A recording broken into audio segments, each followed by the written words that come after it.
really enjoyed the film. One thing I wondered, do you actually like to listen to American accents? Because I think American people love to hear British accents, but I always wonder when Brits are called on if they like it too. Look, we got one of the greatest American voices Well, over here, I know. You know,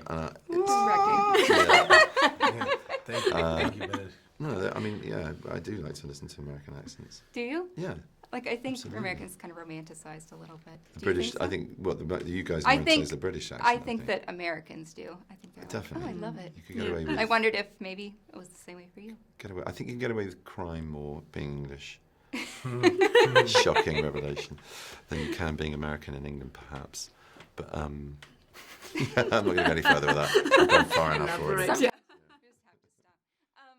The other thing this movie really made me think about was like one decision. I think it feels like over the course of the movie, like one decision changes the course of the whole war. Yeah. How did you keep turning? Like, this movie feels like there's lots of turns in it, from like one decision changes the whole thing and then another decision changes the whole thing. How do you prepare for something like that where it's not, I don't feel like it's a complete arc. I feel like it's a more of a wave. You have to remember, at the time when they were dealing with all this, it was brand new. It was something, you know, that it was like Alfonso always said. This is a movie about the future, even though it's set in the past. So they're speculating about something, and they realize there's a tremendous responsibility.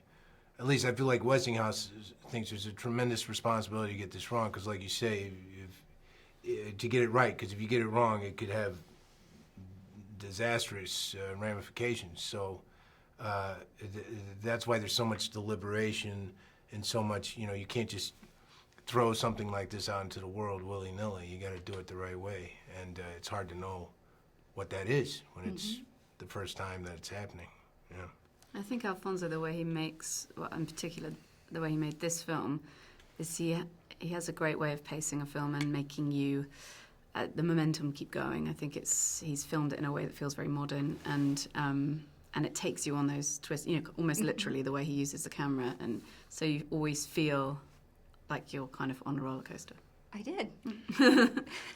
I think the mess that they get into, and certainly the messy path that Edison goes down, is very much, like you say, it hinges on one moment of misunderstanding of writing Westinghouse off as just another man like J.P. Morgan he has to appeal to for funds rather than a potential collaborator, and that missed opportunity is the sort of tragedy of the film. What could have been, and with Tesla especially, would have been sort of unthinkably extraordinary in that moment, and that in history often does depend on those human moments rather than the brilliant laboratory experiments that create these inventions and what have you of the future. So yeah, I guess the cautionary aspect of the tale is just like, look out for those tiny interactions. Those are the things that are often the most important. Huge things can hinge on those.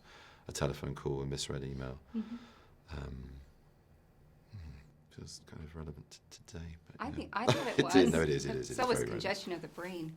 Even though I know we don't call it that anymore, but I was like, I might have that.